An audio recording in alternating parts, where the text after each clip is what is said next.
Baseball Savant just released bat tracking data, which is really going to change the way we think about hitting.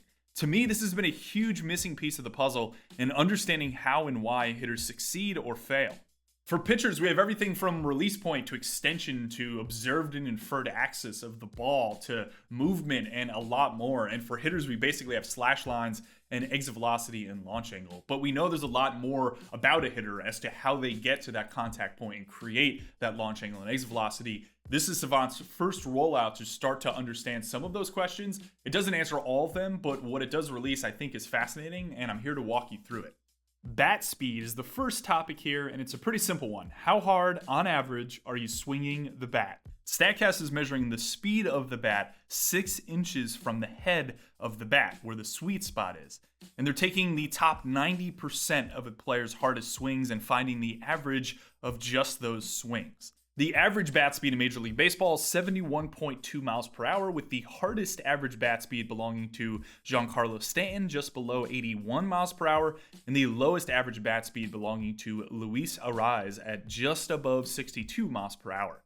There's a really cool visual they have on Baseball Savant where you can actually compare and contrast hitters' distributions of bat speeds compared to the league average.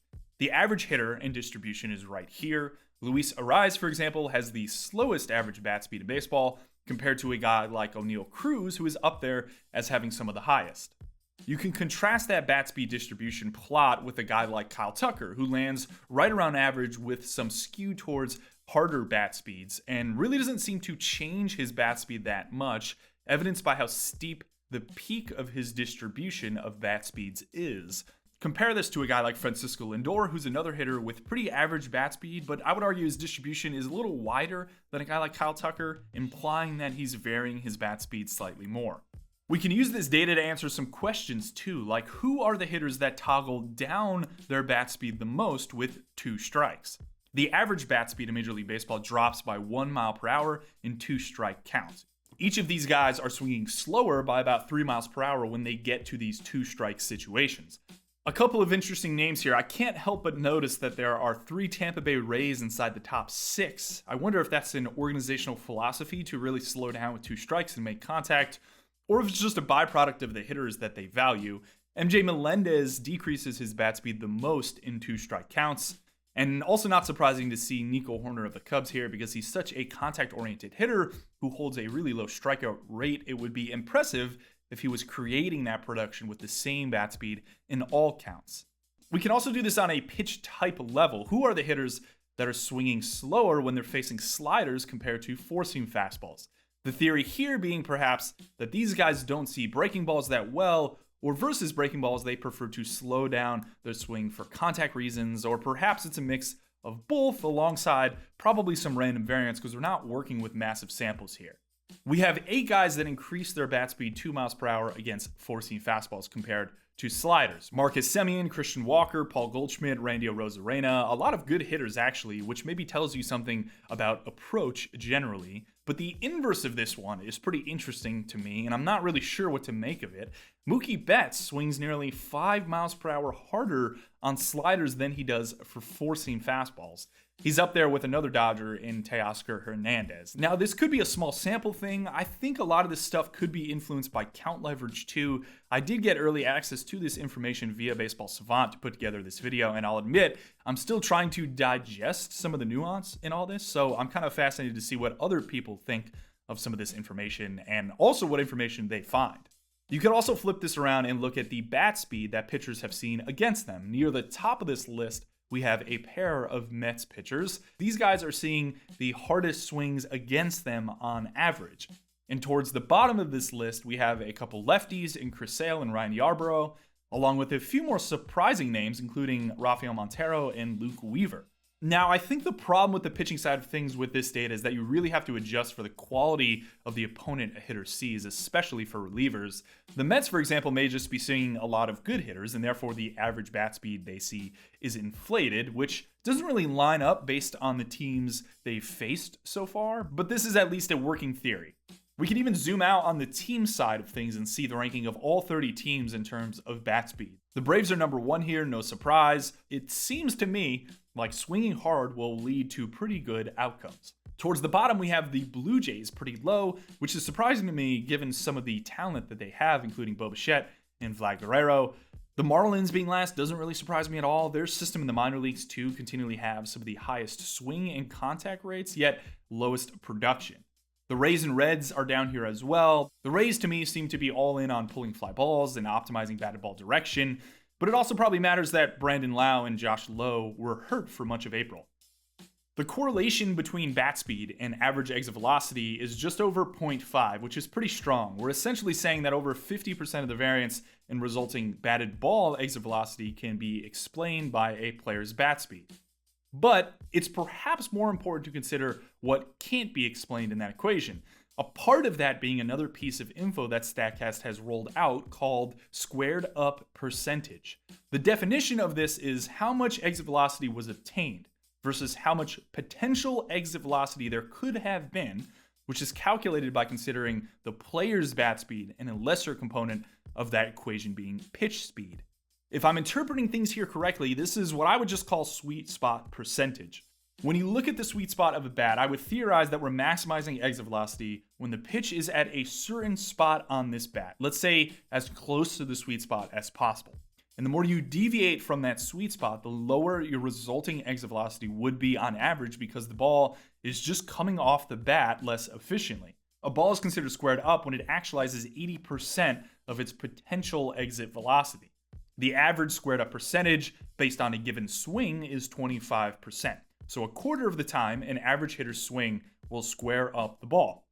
The top 10 hitters here in terms of squared up rate are interesting. This whole rollout for Baseball Savant was really a way to convince everybody that Luis Arraez is in fact a unicorn. Juan Soto is one of the best players in baseball, and his combination of bat speed and ability to square up the ball is a really good reason why. Mookie Betts' top 10 here really isn't that surprising. And on the inverse side of things, the guys that don't square up the ball that often, we see names like Jorge Soler, Will Benson, Matt Chapman. The majority of these guys have above average bat speed shown by this column, which is pretty red, and a lot of them strike out more than average, which is probably connected in some way. I do find it interesting, though, that some guys in this region actually put ball in play a decent amount, like Brett Beatty and Anthony Santander, but they're not doing so such that they're maximizing their exit velocities when they actually get bat on ball. I think this is a pretty important distinction to make in the larger discussion about what bat to ball ability really is. It's probably not just purely bat to ball. It probably becomes more beneficial when it's sweet spot to ball. One of my favorite things about this StatCast rollout is this plot right here. It's showing what I just described, that squared up rate per swing on the y-axis, next to what I described earlier, bat speed on the x-axis. Each quadrant here represents a different kind of player. Top left are guys with below average bat speed and above average ability to square up the ball. We'll call it the Luis Arraez quadrant because he is a unicorn and he's all the way over here. Other names to note in this quadrant are Stephen Kwan, Mark Canha, and Jeff McNeil. It seems like there's no other hitter like Justin Turner who's hanging around the league with well below average bat speed, but he is squaring up a good amount of the balls he sees. Brendan Donovan is right next to Mookie Betts up here with average bat speed, but well above average ability to square up the ball. Top right is where you want to be. This is above average bat speed and above average ability to square up the ball. It includes names like Juan Soto and Shohei Ohtani, which are pretty obvious. William Contreras is a name that stands out. Bobby Witt's here, Yordan Alvarez, Fernando Tatis Jr., all around here as well. Bottom right is a hitter we all know pretty well, one who has above average bat speed but doesn't have a great ability to square up the ball. Think of these as your strikeout guys. The king of this is Giancarlo Stanton. O'Neal Cruz is pretty close. So are Matt Chapman and Kyle Schwarber. Ronald Acuna is down here as well. Now, we don't have data from 2023 on this, but I wonder if his square-up rate was higher last year and the drop in production we're seeing this year is directly connected to that square-up rate. Bottom left is what I'll call the you better walk a lot area. It includes guys like Mike Tauchman, Jorge Polanco, and Heimer Candelario. Some of these guys are abiding by the rule of the quadrant, and others are not, and likely below average hitters. This is the area you do not want to be. We can also take this plot and look at it on the team level. The Royals and Astros really jump out at the top with strong square-up rates and above average bat speed. The Cubs down here are pretty interesting, given that they're actually a top half offense in the majors right now. There doesn't seem to be much of a one-to-one translation to WRC plus here, I would say, on a team level. And I would guess that's because walks and discipline play a big issue in those things when you zoom out and look at team performance. We can also jump to the pitcher side of things and see that there's a wider spread across this plot than we saw on the hitter side. Bottom left is really where you want to be on this plot. It includes guys like Chris Sale, Ryan Helsley. This is low bat speed and low square up rate.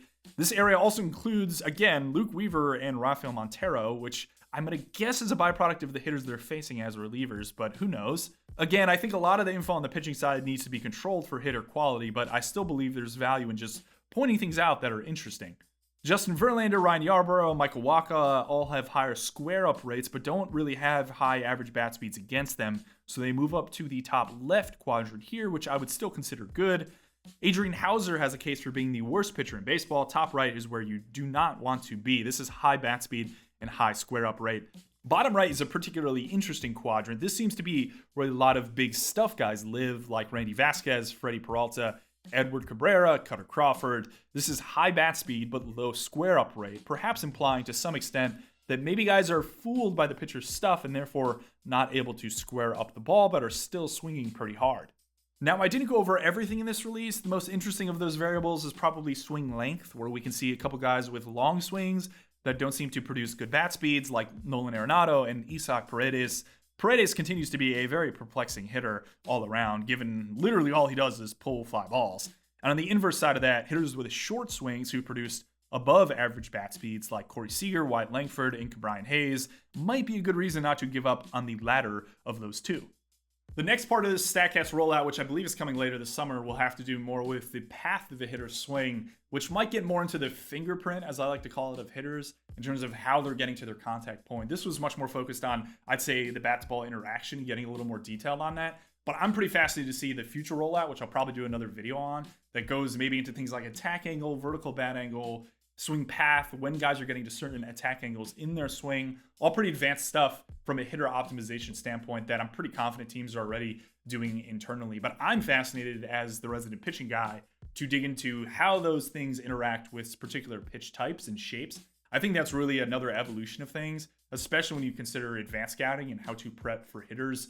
Instead of just thinking that this stuff plus pitch that's really high will work versus a certain hitter, I think the evolution of this from the public understanding side of things is considering the guy's swing path and what pitches that path is susceptible to, and therefore maybe preferring a pitch that isn't as strong for a given pitcher against that kind of hitter. That stuff is going to be fascinating, and we're going to see a lot, I think, of iterations and new statistics coming off of it. So we'll wait for that. I imagine that's more of a midsummer thing, but I'm excited for the data we have here. Again, I got early access to this, so I did the best I could to kind of encapsulate everything that I initially saw in it, but I'm fascinated to see what you guys think of it, what other people think of it, and what else is out there. So if you see anything cool, post it in the comments.